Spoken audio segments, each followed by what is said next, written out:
Hello, good afternoon. This is Lolium, and this is my channel, and this is my life. This is a series on putting a spotlight on racism in America, the truth, the history behind uh, America and, and the people of color. We never had our own history. When we was growing up, it was only the European history, and they could tell it any way they want. So I'm putting a spotlight on the truth from research and how far or how far we have not come to show you how they, the enslavement of the people of color are still going on. And ways that people cannot see on the top. So, this episode is called Racism in Medicine. Uh, a lot of times, people of color were self taught. For example, a lot of the herbs and different things that are out there we were using, and I remember that a lot of times when we get sick, Mama would use natural herbs and everything to help us feel better. So this was how they was taught, either from grandma or grandpa or whatever, of how they can help uh, our people and to heal them. So this is how they were taught, and a lot of times they would do experiments or whatever and write it down. And this is a kid with people of color books and teach themselves about medicine. And this is how they would get their education and be able to take care of people of color. And also, a lot of the times, the European people would seek them out for help. And they would also take care of them also. So this is they how we got our education on medicine, and the hospitals were segregated, so people of color were not allowed in the hospitals. Uh, I remember there was a hospital that I was born in my state. So up until I said, I think the desegregation of schools, that's when the hospitals started being desegregated soon after that. And slowly, uh, people were, slowly the people of color was allowed into the hospitals. But uh, they were treated differently from the beginning. Let's see here. Okay. Here's one doctor that led the fight for equal right in the hospitals. And let's see here.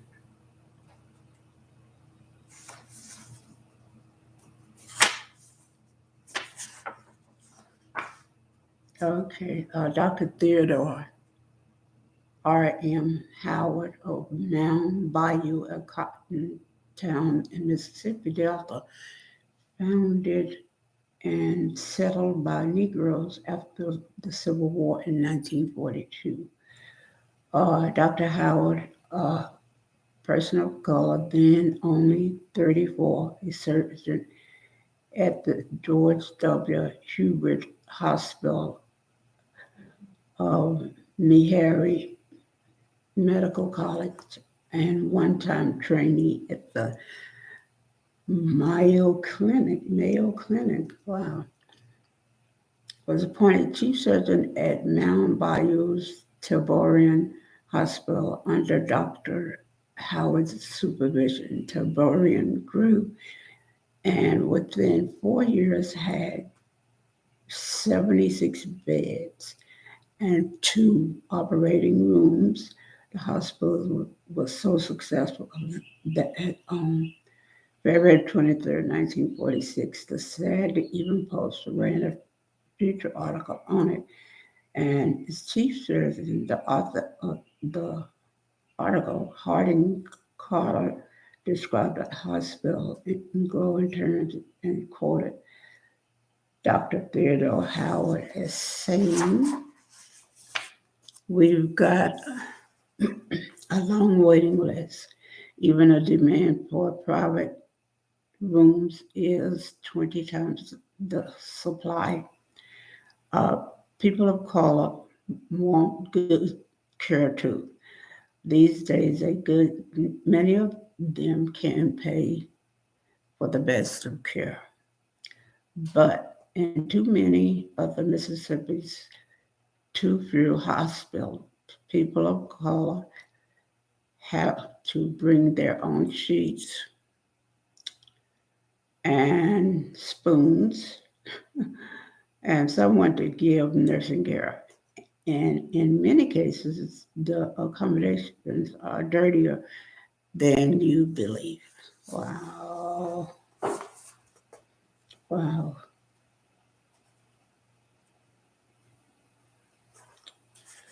Okay. When in 1955, the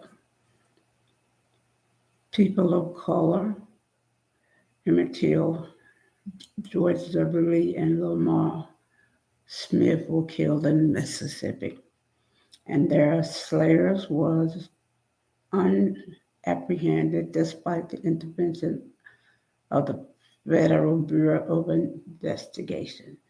Dr. Howard was quoted by the Baltimore Morning Sun of September 26, 1955, as saying, before a membership meeting of the National Association for the Advancement of Colored People at Sharp Street Methodist Church in Baltimore, we must find out why Southern investigators of the FBI can't seem to solve a crime when a person of color is involved. On January 18, 1956, FBI Director J. Edgar Hoover, in a letter to Dr. Howard, charged that the person of color physician's statement were false and irresponsible. The following day, Dr.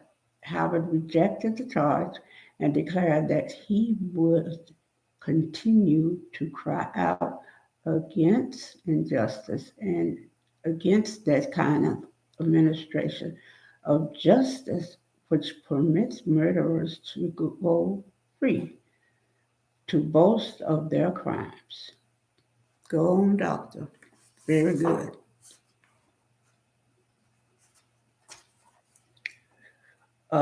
Doctors of color who were active in the fight for racial equality in the South ran many risks. Mhm. Dr. Albert C. Perry Jr., a leader in the civil rights movement in Monroe, North Carolina, was sent to prison and therefore lost his medical license. During the early post-war period, he and Robert F. Williams, a person of color, mechanic, revitalized the Union County branch of the National Association for the Advancement of Colored People. Okay, so uh, people of color had to fight and still are fighting for a lot of the rights that Europeans automatically get. Uh, and a lot of times, even now, people of color do not get a care as the European people. Uh, a lot of times, people of color are neglected. A lot of times, they are not told exactly what will be going on with them. Uh, and they don't get the care that they should get and would get if they were a European person. Uh, and this is sad. And the same thing happened to me. Uh, I had an allergic reaction to something that was given me, and I tried to explain to the person that was given me that I had a rare illness, but my cries was not validated, so I had a serious, life-threatening uh, reaction because I have a rare illness, and I was trying to explain this to the person, and I wasn't listened to. I was neglected, and so uh, I was ill for quite some time, to be honest. And if if this person had validated me and my voice uh, and trying to tell them what was going on, this neglect would not have happened to me. And thus making me ill for quite some time and not able to eat, uh, having a lot of pain. I would not have been, uh, I would not have had to go through this. Let's see here.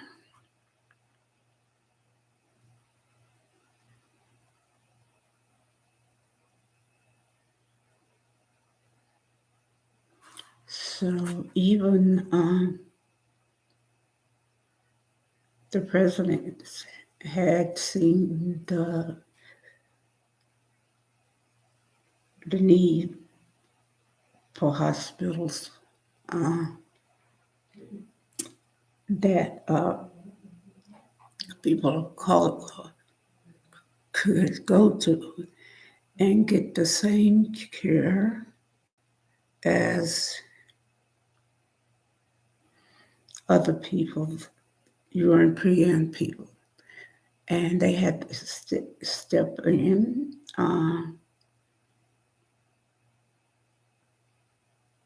and help out. So, okay, this Title 6 and it's the construction of hospitals, Part 1. And it says the Declaration of Purpose, Section 601. The purpose of this title is to assist the several states' aid to inventory their existing hospitals as defined in Section 631E to survey the need for construction uh, of hospitals and to develop programs for construction of such public and other nonprofit hospitals as well, in conjunction with existing facilities, afford the necessary physical facilities for furnishing adequate hospital, clinic, and similar services to all their people, and be to construct public and other nonprofit hospitals in accordance with such programs. Okay,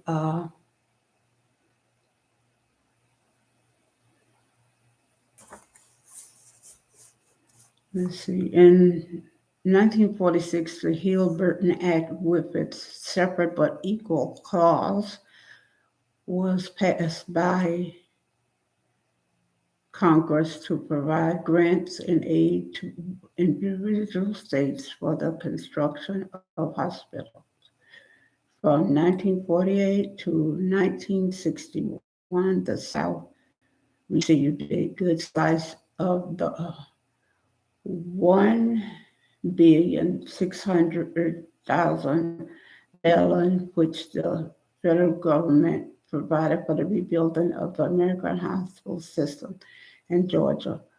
Of 90 hospitals, 83 were constructed with the help of Hill-Burton money. Let's see here. Okay, the use of federal funds to build segregated hospitals in the South was bitterly opposed. The National Medical Association and the Physicians Forum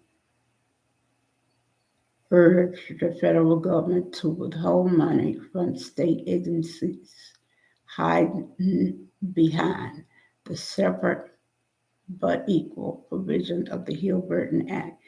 And June 7th, 1952, issued the nation Robert M. Cunningham Jr., editor of Modern Hospital, hit at the use of federal funds to build hospitals, which evaded the anti-discrimination clause in the law by using the false doctrine of separate but equal facilities. About a decade later, the United States Civil Rights Commission, in its published report, recommended to President Kennedy at that time that further Hill-Burton funds be denied hospitals that practice racial segregation and discrimination under the guise of the so-called separate but equal principles.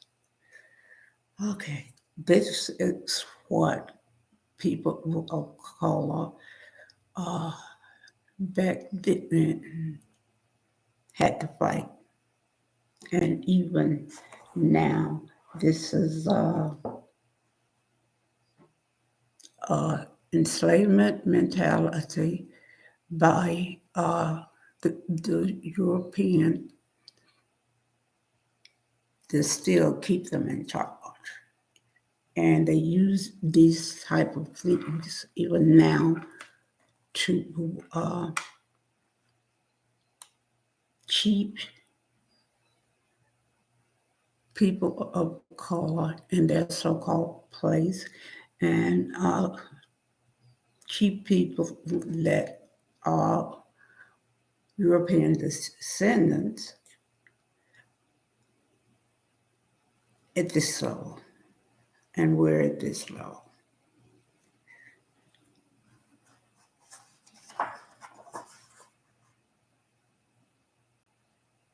Uh, Hospital segregation was widespread throughout the South. The separate but equal uh, people of color hospitals was usually small and antiquated. Adequate facilities and personnel were lacking. Some European hospitals admitted people of color to designated floors or wards. In these hospitals, there were few beds available, and waiting lists for admission were long. Wow. So that's how things were and still is. Uh, we still have to fight for admission to colleges, medical colleges, and to get equal care. And that's a shame because it is going on. People of color get inadequate medical care for the people, for the Americans believe this or not.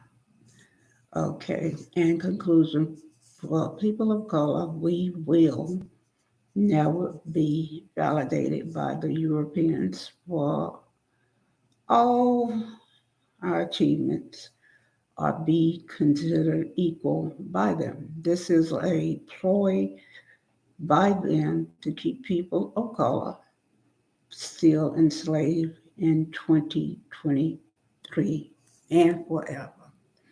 Because, yeah,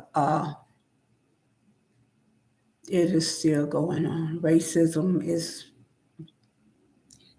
here, and I guess still to stay. So we have to just fight to get what is due us uh, and not give up because it's going to be a hard uphill battle.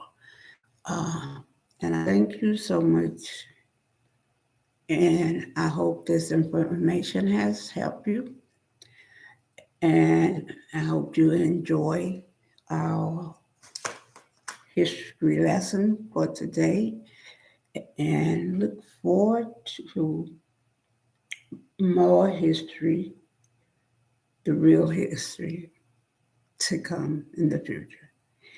And I thank you all for supporting me and subscribing uh, and liking uh, all of my articles and my information. So take care of yourself and each other. And as I say, please pass it on. Take care. Bye.